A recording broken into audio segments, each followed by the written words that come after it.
The Meridian Club was the kind of place where silence carried more weight than words. Here, beneath crystal chandeliers that cost more than most people's homes, the city's most powerful figures conducted their affairs with the precision of a Swiss timepiece. Every detail was orchestrated, every moment calculated. The mahogany panels whispered stories of billion-dollar deals, and the Persian rugs had witnessed handshakes that shaped entire industries. Marcus Ashford moved through this world like he owned it, because in many ways, he did. At 52, his presence commanded attention without demanding it. His charcoal suit was tailored to perfection, his silver hair combed with mathematical precision, and his eyes a steely grey that seemed to dissect everything they observed, missed nothing. Tonight, like every Thursday for the past 15 years, he occupied table 7 in the private dining room, a fortress of exclusivity within an already exclusive establishment. The ritual was sacred. 7:30 sharp, the same corner table that afforded him a view of both entrances, the same crystal tumbler of 18-year-old Scotch placed precisely 2 inches from his right hand. Marcus Ashford was a man who thrived on predictability, who had built an empire worth $12 billion on the foundation of routine and control. Chaos was for other people, for those who lacked the discipline to shape their own destiny. His dinner companion tonight was Senator Patricia Kellerman, a woman whose political ambitions were matched only by her understanding of where real power resided. She spoke in measured tones about infrastructure bills and regulatory frameworks, her words forming a familiar symphony that Marcus had heard countless variations of over the years. These conversations were investments, carefully calculated deposits in the bank of influence that would pay dividends when legislation needed a gentle nudge in the right direction. The Meridian Club's service was legendary, a ballet of discretion and efficiency. The waitstaff moved like shadows, appearing precisely when needed and vanishing the moment their purpose was served. They were trained to be invisible, to anticipate needs before they were voiced, to remember preferences that hadn't been spoken aloud in years. It was this predictable perfection that made what happened next so utterly impossible. She approached their table with the same quiet professionalism that characterized every interaction at the Meridian Club. Her name tag read simply Sarah, and she moved with the practiced grace of someone who had mastered the art of being present without intruding. She was perhaps 30, with auburn hair pulled back in a simple chignon, and eyes that seemed to hold depths Marcus couldn't immediately categorize. There was something familiar about her, a nagging sense of recognition that he couldn't quite place. She refilled the senator's water glass first, then moved to Marcus's side of the table. Her movements were fluid, precise, unremarkable in every way except for what came next. As she reached for his scotch glass to refresh it, she spoke in a voice barely above a whisper, words that would shatter the carefully constructed reality of Marcus Ashford's existence. "Good evening, Mr. Blackwood." The world stopped. Marcus Ashford hadn't heard that name spoken aloud in 27 years. It belonged to a different life, a different man who had died so completely that sometimes Marcus wondered if he had ever existed at all. Michael Blackwood was a ghost buried beneath layers of reinvention so thorough that not even the most skilled investigators had ever uncovered the truth. The transformation had been absolute, surgical in its precision. Every document, every record, every trace of Michael Blackwood had been systematically erased and replaced with the immaculate history of Marcus Ashford. Yet here, in the sanctity of the Meridian Club, a waitress who should have been nothing more than another faceless member of the service staff had just spoken the name of a dead man. Senator Kellerman continued her discourse on municipal bonds, oblivious to the seismic shift that had just occurred across the table. But Marcus had gone completely still, his hand frozen halfway to his scotch glass. The familiar grey eyes that had intimidated corporate boards and toppled political careers now held something they hadn't contained in decades. Genuine fear. Sarah completed pouring the scotch with steady hands, her expression betraying nothing of the earthquake she had just triggered. She moved to replace the bottle on the service cart, her actions so normal, so routine, that Marcus began to wonder if he had imagined the entire exchange. Perhaps his mind was playing tricks on him. Perhaps the stress of the recent merger negotiations had finally begun to take their toll. But then she turned back toward the table, and their eyes met for a fraction of a second. In that instant, Marcus saw something that made his blood run cold. She knew. Not just the name, but what it meant, what it represented, what its exposure could destroy. The carefully constructed empire of Marcus Ashford, built on the ashes of Michael Blackwood's sins, hung in the balance of that single look. The senator's voice continued its measured cadence, discussing appropriations and committee assignments, but Marcus heard none of it. His mind raced through possibilities, calculations, contingencies. How was this possible?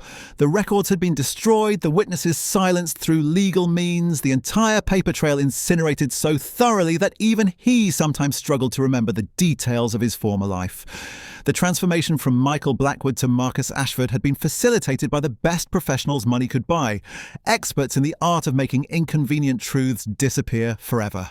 Michael Blackwood had been a mid-level executive at Titan Industries, a man with access to sensitive information and a gambling addiction that had grown beyond his ability to control. When the debts mounted and the threats became real, he had made a choice that would haunt him for the rest of his life. The insider information he sold had triggered a cascade of events that destroyed thousands of lives, wiped out pension funds, and sent shockwaves through the financial markets. But by the time the investigation began, Michael Blackwood had vanished as completely as morning mist. The man who emerged in his place was Marcus Ashford, armed with offshore accounts, falsified credentials, and a backstory so meticulously crafted that it could withstand any scrutiny. He had built his fortune slowly, carefully, always operating within the bounds of the law, always ensuring that his new identity remained untouchable. The irony wasn't lost on him that the wealth stolen through Michael Blackwood's betrayal had been transformed into the legitimate empire that bore Marcus Ashford's name. But now, in the space of 3 whispered words, that entire carefully constructed reality was under threat. Sarah had returned to her duties, serving other tables with the same quiet efficiency, giving no indication that she had just detonated a bomb in the middle of Marcus's existence. Her composure was unsettling, suggesting a level of preparation that went far beyond coincidence. Marcus forced himself to take a sip of scotch, the liquid burning slightly as it went down. He needed to think, to plan, to regain the control that had slipped away the moment that name had been spoken. But his mind kept returning to the same impossible question. Who was she, and what did she want? The senator finally concluded her presentation about infrastructure spending and looked at Marcus expectantly. She had been speaking for nearly 10 minutes about a bill that could significantly impact his construction subsidiaries, waiting for his input on how they might influence its passage. But Marcus had heard none of it, his attention consumed entirely by the woman who now stood across the dining room, calmly taking an order from the Morrison family. Marcus. Senator Kellerman's voice carried a note of concern. Are you feeling all right? You seem distracted. He forced his practiced smile, the one that had charmed investors and disarmed opponents for over 2 decades. My apologies, Patricia. I was just considering the implications of what you've proposed. The timeline you've outlined is ambitious. It was a safe response, vague enough to cover his inattention while buying him time to refocus. But even as he spoke, his eyes kept drifting to Sarah, cataloguing every detail of her appearance, searching for clues to her identity and motivations. She was too young to have been directly involved in the Titan Industries collapse, which meant someone had told her about Michael Blackwood. Someone who knew the truth and had chosen this moment, this place, to reveal it. The realization hit him like a physical blow. This wasn't random. The timing, the location, the careful selection of his most secure environment, it was all calculated. Someone had spent considerable time and resources positioning Sarah at the Meridian Club, ensuring she would have access to him in a setting where he felt completely safe. The level of planning required suggested resources and patience that few possessed. Marcus's mind began working through the possibilities. Former colleagues from Titan Industries who might have survived the company's collapse, investigators who had never closed the case, family members of victims seeking revenge. The list was disturbingly long, and each possibility carried its own set of catastrophic implications. Senator Kellerman was speaking again, something about committee hearings and procedural requirements, but Marcus found it increasingly difficult to maintain the facade of attention. Across the room, Sarah was approaching their table once more, this time carrying a silver tray with what appeared to be additional bread service. The sight of her moving toward them sent a fresh wave of adrenaline through his system. She placed the bread basket on their table with the same practiced efficiency she had displayed earlier, but this time she lingered for just a moment longer than necessary. As she adjusted the placement of the butter dish, she spoke again, her voice so quiet that only Marcus could hear. "We need to talk." 4 words that contained the power to destroy everything he had built, everything he had become. Marcus felt the carefully constructed walls of his new life beginning to crack, revealing glimpses of the desperate man who had once been willing to sacrifice everything for survival. The same survival instincts that had carried Michael Blackwood through his transformation now screamed warnings about the danger this woman represented. But even as his mind raced through potential responses, potential solutions, potential ways to neutralize this threat, Marcus found himself oddly fascinated by Sarah's composure. She showed no signs of nervousness, no indication that she was intimidated by confronting one of the most powerful men in the country.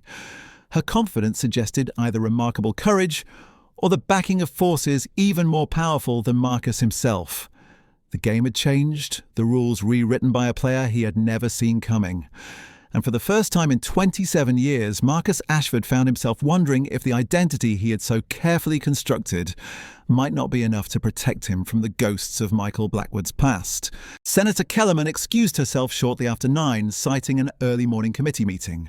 Her departure was a blessing Marcus hadn't dared hope for, though he suspected Sarah had timed her revelation precisely to coincide with the end of their dinner.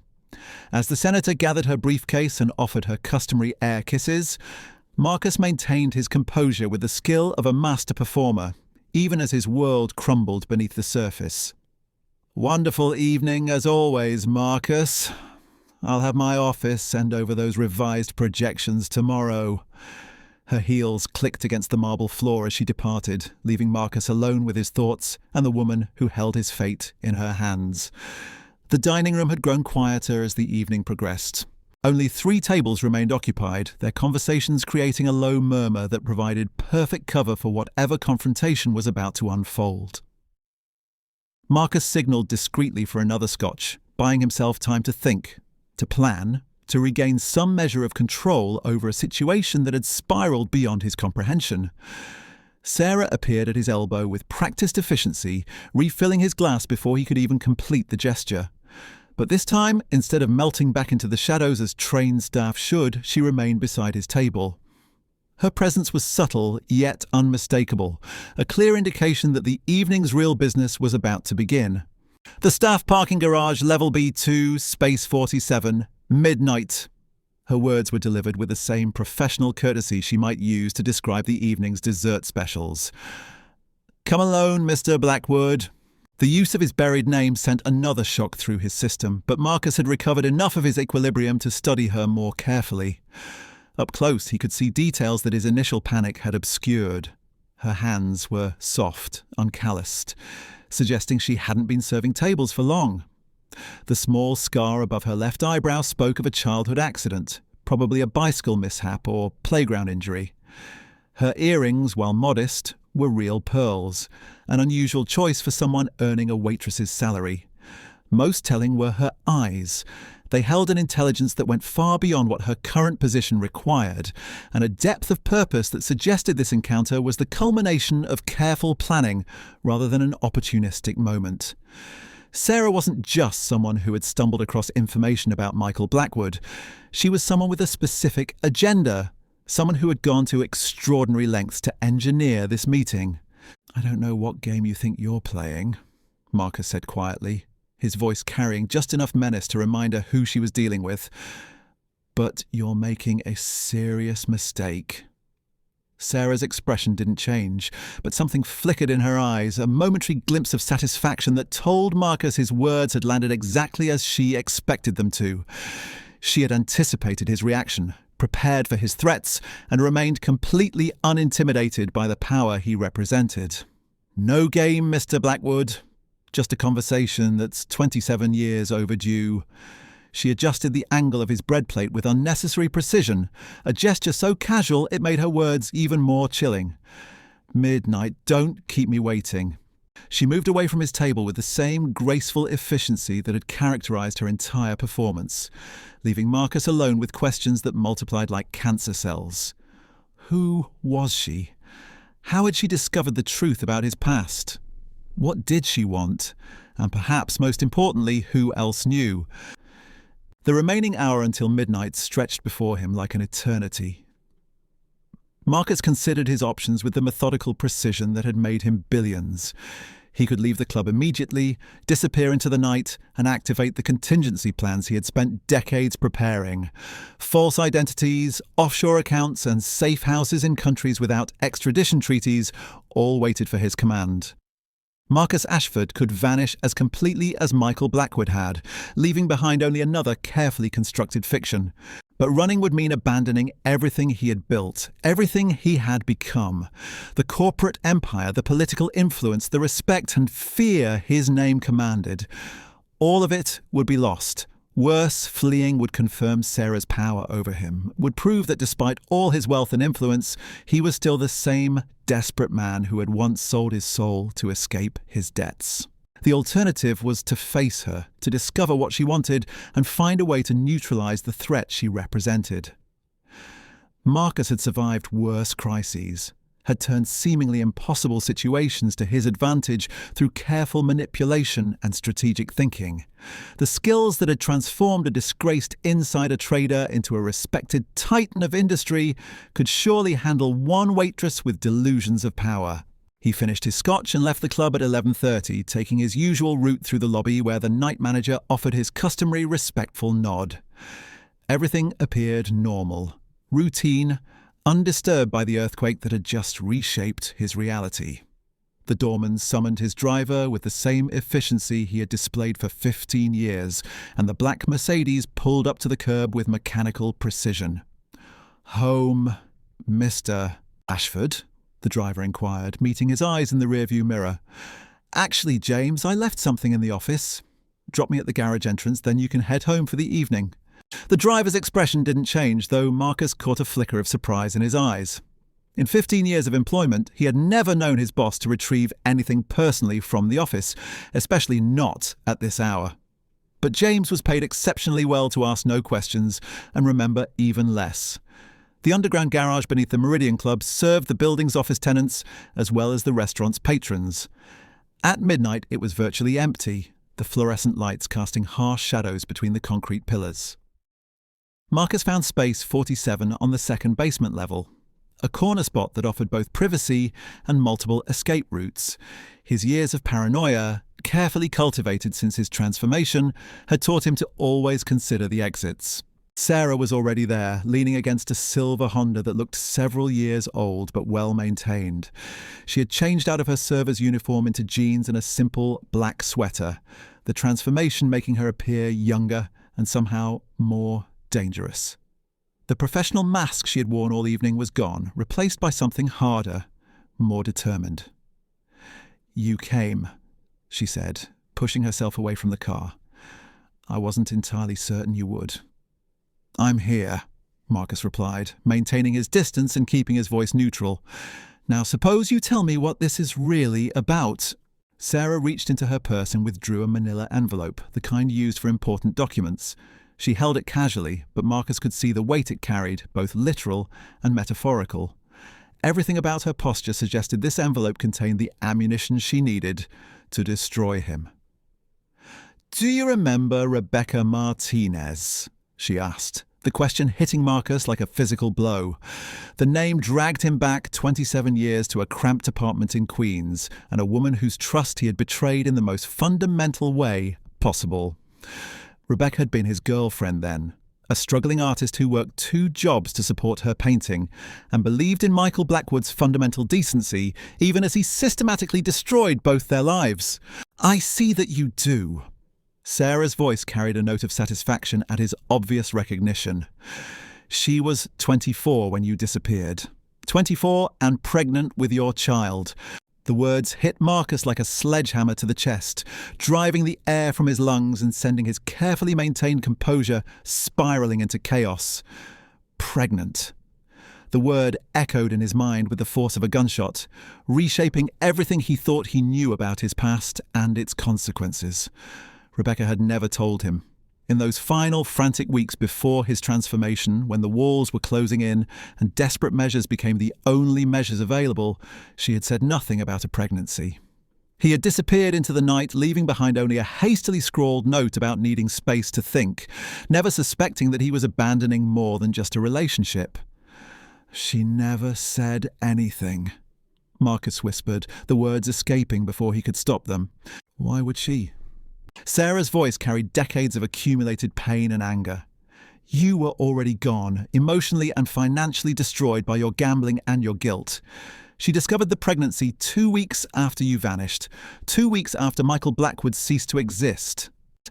Sarah opened the envelope and withdrew a photograph, holding it where Marcus could see it clearly under the harsh garage lighting. It showed a young woman with dark hair and serious eyes, unmistakably Sarah, but perhaps 10 years younger. She stood beside an older woman who shared her features but looked worn down by hardship and disappointment. That's my mother and me at my high school graduation, Sarah continued, her voice steady despite the emotion underlying her words. Rebecca Martinez, who spent 18 years raising the daughter you never knew existed. She worked 3 jobs to put me through college, never once complaining about the man who had abandoned us both. The implications crashed over Marcus in waves, each revelation more devastating than the last. He had a daughter. Rebecca had struggled alone for decades, raising their child while he built his empire on the foundation of his betrayal. The weight of it was crushing, a burden of guilt and responsibility that made his original crime seem almost insignificant by comparison. What do you want? Marcus asked, though he suspected he already knew the answer. Sarah returned the photograph to the envelope, her movements deliberate and controlled. Justice, Mr. Blackwood. Not just for my mother, who died last year, still wondering why the man she loved had abandoned her so completely. Justice for all the families destroyed by your insider trading. Justice for the pension funds that vanished while you built your new life. She took a step closer, and Marcus could see the fire in her eyes, the burning sense of purpose that had driven her to orchestrate this confrontation. You see, while you were becoming Marcus Ashford, I was becoming someone else too. I spent the last 15 years learning everything I could about finance, about corporate crime, about the networks that allow people like you to disappear and reinvent themselves. The envelope in her hands seemed to grow heavier with each word she spoke. Marcus realized it likely contained more than just photographs. Documents, probably. Evidence. Proof of connections that could unravel not just his false identity, but the entire empire he had built upon it. I know about the shell companies in the Cayman Islands, Sarah continued, her voice gaining strength with each revelation. I know about the bribes to regulatory officials, the falsified audits, the pension funds you helped loot before Titan Industries collapsed. And I know about the network of lawyers and fixers who helped Michael Blackwood die so Marcus Ashford could be born. Marcus felt the last of his composure cracking under the weight of her knowledge. This wasn't some amateur seeking revenge or a lucky discovery by an opportunistic waitress. This was a professional investigation conducted with patience, skill, and resources he couldn't begin to fathom. Sarah had spent years, perhaps decades, unraveling the threads of his transformation with the dedication of someone who had made it her life's work. 27 years, she said, her voice dropping to barely above a whisper. 27 years of careful planning, of building the perfect life while the people you destroyed struggled to rebuild theirs. But every empire built on lies eventually falls, Mr. Blackwood. And tomorrow morning the world is going to learn the truth about Marcus Ashford. The parking garage fell silent except for the distant hum of ventilation systems and the occasional drip of condensation from overhead pipes. Marcus felt the weight of 27 years pressing down on him. each carefully constructed layer of his new identity beginning to peel away under Sarah's relentless gaze. The fluorescent lights cast harsh shadows across her face, making her appear older, more formidable than the demure waitress who had served his table just hours earlier. "You're making assumptions," Marcus said, his voice steadier than he felt. "Whatever you think you know about Michael Blackwood, whatever connection you believe exists, you're dealing with forces beyond your comprehension." Sarah's laugh was bitter, devoid of humour. "Forces beyond my comprehension? Mr. Blackwood, I've spent half my life studying those forces. I know exactly how the machine works, how men like you slip through the cracks and emerge clean on the other side." She shifted the envelope to her other hand, the gesture casual yet threatening. "I know about Judge Morrison, who signed the sealed records that buried Michael Blackwood's criminal investigation. I know about the accounts in Switzerland that funded your transformation. I know about the 3 people who died under suspicious circumstances after agreeing to testify against Titan Industries. Each revelation was a knife twist, surgical in its precision. Marcus realized he was facing someone who had dedicated her entire adult life to understanding his crimes, to mapping the intricate network of corruption and complicity that had made his rebirth possible. The scope of her knowledge was breathtaking and terrifying. "My mother used to talk about you," Sarah continued, her voice taking on a softer quality that somehow made her words more devastating. "Even after you disappeared, even after she realized what kind of man you really were, she would wonder what had happened to Michael. She thought maybe you were dead, maybe someone had killed you for the debts you couldn't pay." Her eyes hardened again. "She never imagined you had simply chosen to become someone else." Marcus found himself remembering Rebecca's laugh, the way she would tilt her head when she was thinking, the absolute trust in her eyes when she looked at him. The memory was a physical pain, sharp and immediate, cutting through decades of carefully constructed emotional barriers. He had loved her, in whatever broken way he had been capable of love, and he had destroyed her life as completely as he had destroyed his own. "She deserved better," he said quietly, the admission escaping before he could stop it. "Yes, she did." Sarah's voice carried no satisfaction at his acknowledgement, only a deep weariness that spoke of years spent carrying this burden. She deserved a partner who wouldn't gamble away their future. She deserved honesty about the child she was carrying. She deserved to know that the father of her daughter hadn't simply vanished, but had chosen to abandon them for a new identity and a fortune built on other people's misery. The words hung in the air between them, heavy with accusation and truth. Marcus felt something he hadn't experienced in decades: genuine shame. Not the calculated regret he had learned to express in business dealings gone wrong, not the strategic contrition he deployed when damage control was necessary, but the raw, overwhelming shame of a man confronted with the full scope of his failures. "What's your end game here?" he asked, grasping for some semblance of control. "If you expose me, if you destroy Marcus Ashford, what exactly do you think that accomplishes? The people who lost their pensions are still gone. Titan Industries is still bankrupt. Your mother is still dead." Sarah's expression didn't change, but something flickered in her eyes, a momentary vulnerability that she quickly suppressed. "Maybe it doesn't bring them back. Maybe it doesn't undo the damage, but it proves that actions have consequences, that no amount of money or influence can permanently bury the truth." She opened the envelope again and withdrew a thick stack of documents, holding them where Marcus could see the letterheads of major newspapers, television networks, and financial publications. "These are all scheduled to publish tomorrow morning. The story of Michael Blackwood's transformation into Marcus Ashford, complete with documentation, witness statements, and financial records that trace every dollar from the Titan Industries collapse to your current empire." Marcus felt the blood drain from his face.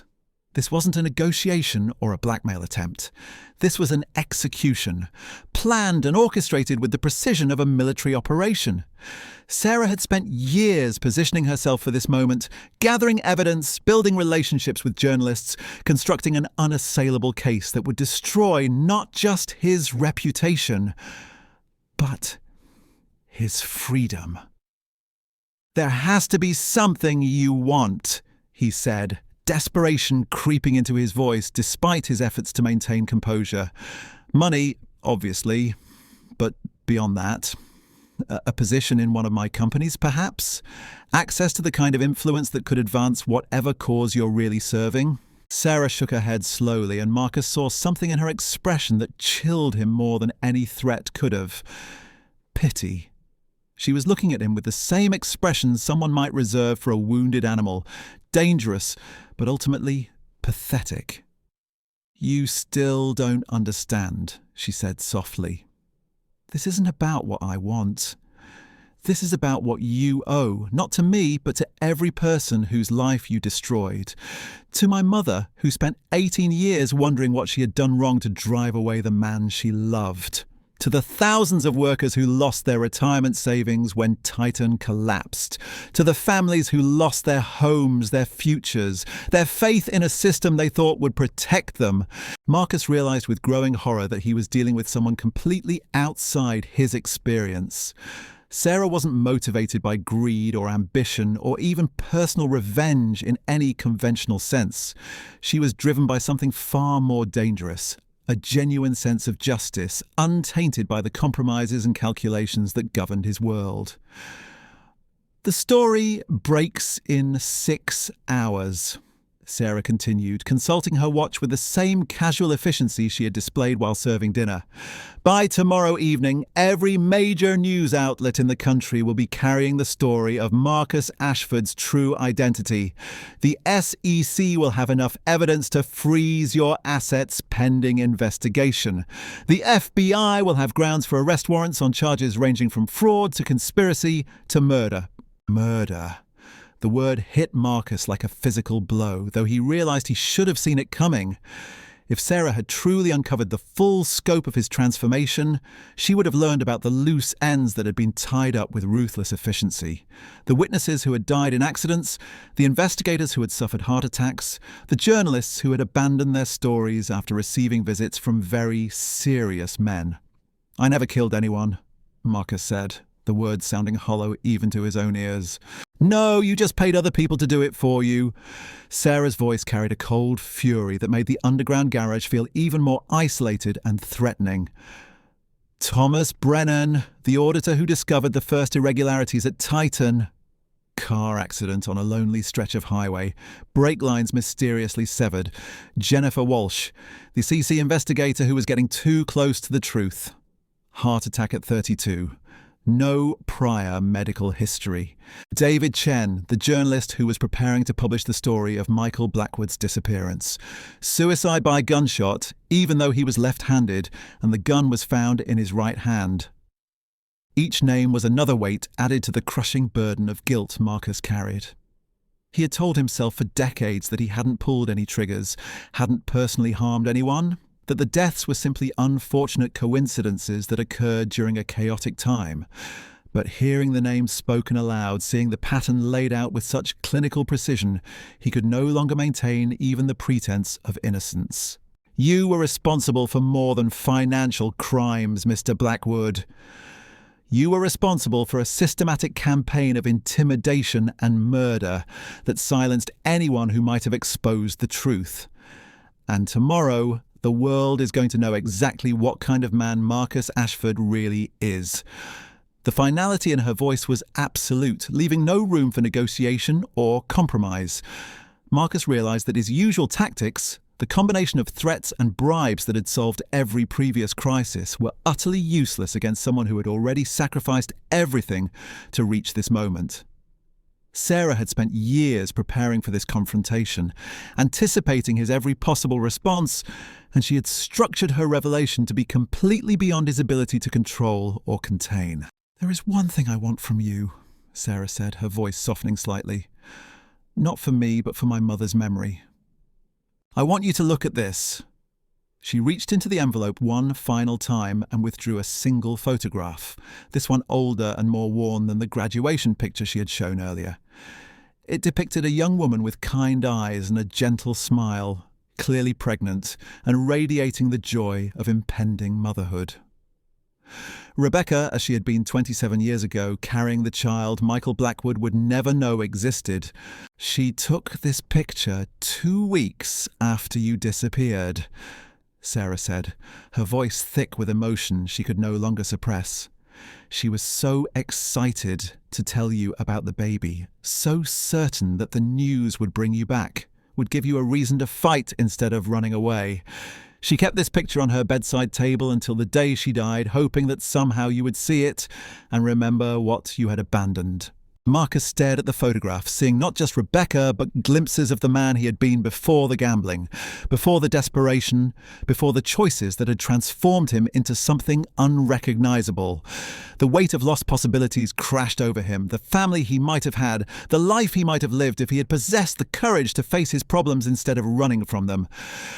"She forgave you," Sarah continued, her voice barely above a whisper. "Even after everything, even knowing what you had done, she forgave you. She used to tell me that people make mistakes, that sometimes good people do terrible things when they're scared and desperate. She never stopped believing that somewhere inside Michael Blackwood was a decent man who had simply lost his way." The words were more devastating than any threat, any revelation of criminal activity. Marcus felt something breaking inside him, some fundamental barrier between his current identity and the buried remnants of his former self. For the first time in 27 years, he allowed himself to fully comprehend the magnitude of what he had lost, what he had thrown away in his desperate flight from responsibility. "I'm sorry," he said, the words inadequate but genuine. "I know that doesn't mean anything now, doesn't change anything, but I am truly sorry for what I did to her, to you, to everyone." May. Sarah studied his face for a long moment, searching for something in his expression. Whatever she found there seemed to satisfy her, because she nodded slowly and returned the photograph to the envelope. "Maybe that's enough," she said quietly. "Maybe knowing that you can still feel shame, still recognize what you've lost, is enough for my mother's memory." She turned toward her car, then paused and looked back at him one final time. "The story publishes at 6 a.m. You have until then to decide how you want to face what's coming. You can run again, disappear into another identity, spend whatever years you have left looking over your shoulder, or you can stay and face the consequences of your choices like the man my mother believed you could be." Sarah Martinez opened her car door and slid behind the wheel, leaving Marcus Ashford standing alone in the harsh fluorescent light of the parking garage. As her taillights disappeared up the ramp, he realized that for the first time in 27 years, he was exactly where he belonged. Confronted with the truth of what he had done, with nowhere left to run, and with only hours to decide whether Michael Blackwood had truly died all those years ago, or whether some fragment of that man might still exist beneath the carefully constructed facade of Marcus Ashford. The silence of the garage enveloped him like a shroud, and Marcus found himself staring at the empty space where Sarah's car had been parked, wondering if redemption was possible for a man who had spent nearly 3 decades running from the very concept of accountability. The clock on the wall showed 12:47 a.m., and with each passing minute, the moment of reckoning drew closer, as inevitable as the sunrise that would illuminate his fall from grace. The weight of 27 years pressed down on Marcus as he stood alone in the concrete cathedral of the parking garage. The fluorescent lights hummed their mechanical dirge overhead, casting shadows that seemed to shift and dance with his mounting panic. Each breath felt laboured, as if the carefully controlled atmosphere of his constructed world was finally running out of oxygen. He pulled out his phone, the device trembling slightly in his hands. Speed dial number 1 connected him to Gerald Hutchinson, his personal attorney and the architect of countless legal victories that had kept Marcus Ashford untouchable. The phone rang once, twice, 3 times before a groggy voice answered. "Marcus, do you have any idea what time it is?" Gerald, I need you to listen very carefully. We have a situation that requires immediate action. I need you to activate the Prometheus protocol. No, the silence on the other end of the line was deafening. The Prometheus protocol was Marcus's ultimate contingency plan, a network of shell companies, false identities, and offshore accounts that could facilitate his complete disappearance within 48 hours. It was a nuclear option they had hoped never to use, but one that had been meticulously prepared for exactly this kind of catastrophic exposure. Marcus, what's happened? What kind of situation are we talking about? The kind that ends everything, Marcus replied, his voice hollow with the recognition of his own mortality. Someone knows about Michael Blackwood. They know everything, Gerald. Everything. The sharp intake of breath on the other end confirmed what Marcus already knew. Despite all their precautions, all their careful planning, the unthinkable had occurred. The past had finally caught up with them, and the elaborate house of cards they had spent decades building was about to collapse in spectacular fashion. "How much time do we have?" Gerald asked, his voice now fully alert and calculating. 6 hours until the story breaks. Major networks, financial publications, the works. This isn't some tabloid fishing expedition. This is comprehensive, documented, and absolutely devastating. Marcus could hear the clicking of computer keys through the phone as Gerald began accessing the encrypted files that contained their emergency procedures. The lawyer's efficiency was remarkable, but even his considerable skills seemed inadequate against the scope of the crisis they were facing. "The protocol requires 72 hours minimum for safe execution," Gerald said, his voice tight with professional concern. 6 hours gives us almost nothing to work with. We could attempt an injunction, claim industrial espionage, threaten the publications with lawsuits that would tie them up in court for years. No. The word escaped Marcus's lips with surprising firmness. No more legal maneuvering, no more threats or bribes or convenient accidents. "I'm tired, Gerald. I'm tired of running from ghosts." The admission surprised even Marcus himself. For nearly 3 decades he had operated on the assumption that survival justified any action, that the preservation of Marcus Ashford's empire was worth any price. But standing in that parking garage, confronted with the face of his daughter and the memory of the woman he had abandoned, something fundamental had shifted in his worldview. "Marcus, you're not thinking clearly. The stress of the situation is affecting your judgment. We have options, resources, people who owe us favours. This doesn't have to be the end." "Doesn't it?" Marcus asked, surprised by the note of curiosity in his own voice. "Maybe it's supposed to be the end. Maybe some sins are too large to outrun forever." He ended the call before Gerald could respond, cutting off the lawyer's protests and contingency plans. The phone felt heavier in his hand now, weighted with the finality of his decision. There would be no more running, no more transformations, no more attempts to bury the past beneath layers of money and influence. Marcus walked to his car, a black Bentley that represented the pinnacle of automotive luxury and engineering. The leather seats embraced him with familiar comfort, but even this sanctuary felt different now, tainted by the knowledge that everything it represented was built on a foundation of betrayal and blood. He started the engine and drove out of the garage, not toward his penthouse apartment or his country estate, but toward a destination he hadn't visited in over 2 decades. The drive through the city's empty streets gave him time to think, to process the magnitude of what Sarah had revealed and what it meant for the few hours he had remaining as Marcus Ashford. The financial district passed by in a blur of glass and steel monuments to capitalism, each building a testament to the kind of power he had wielded and was about to lose forever. Rebecca's old neighbourhood had changed dramatically since Michael Blackwood's time. The rundown apartments where struggling artists and young professionals had scraped by were now trendy lofts and boutique restaurants, victims of the gentrification that had swept through the city like a tide. But the small park where he and Rebecca used to walk on Sunday mornings remained largely unchanged, its old trees and worn benches a monument to simpler times. Marcus parked the Bentley and walked into the park, his expensive shoes crunching on gravel paths that had once known the footsteps of a different man. He found the bench where he and Rebecca had shared their first kiss, where they had talked about their dreams and fears, where she had trusted him with her heart in a way that now seemed impossibly naive. The irony wasn't lost on him that he was revisiting the scene of his greatest happiness during the final hours of his current life. Rebecca had seen something in Michael Blackwood that even he had forgotten existed, some spark of decency that had been buried beneath decades of calculated ruthlessness. The question that tormented him now was whether that spark had been permanently extinguished, or if it might still be rekindled in whatever time remained. His phone buzzed with an Ewoodies unfamiliar, but the content incoming text message. The number was unmistakably from Sarah. The sunrise is beautiful from the hospital roof. 5th floor, north wing, if you want to see it. Marcus stared at the message, understanding its implications immediately. Sarah was offering him something he hadn't expected, a choice about how to face his final dawn as Marcus Ashford.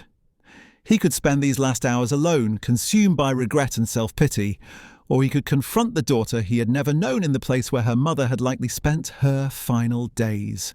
The drive to Metropolitan General Hospital took him through neighbourhoods that told the story of the city's transformation over the past 3 decades. Areas that had been industrial wastelands when Michael Blackwood disappeared were now thriving communities filled with young families and small businesses. The world had moved on, adapted, grown stronger in the wake of disasters that had seemed insurmountable at the time. The hospital's parking lot was nearly empty at this hour, populated only by the cars of night shift workers and the occasional emergency. Marcus felt oddly invisible as he walked through the automatic doors, just another well-dressed man navigating the sterile corridors of institutional healthcare. The elevator ride to the 5th floor seemed to last an eternity, each floor marking another step toward a confrontation he wasn't sure he was prepared for. The north wing was quiet, its hallways dimmed for the night shift. Marcus found the stairwell that led to the roof access, his heart pounding with an intensity he hadn't experienced since those desperate final days as Michael Blackwood. The metal door opened onto a flat rooftop that offered a panoramic view of the city, its lights twinkling like earthbound stars in the pre-dawn darkness. Sarah stood near the edge of the roof, her silhouette outlined against the distant glow of the city's core. She had changed clothes again, now wearing a simple black dress that made her appear older, more formal, as if she were dressed for a funeral or a graduation ceremony. Her posture was relaxed, contemplative, lacking the tension that had characterized their earlier encounter. "I wasn't sure you would come," she said, without turning around. "Most people in your position would be halfway to a non-extradition country by now." "I thought about it," Marcus admitted, walking to stand beside her at the roof's edge. "Old habits die hard, but I'm tired of running from consequences."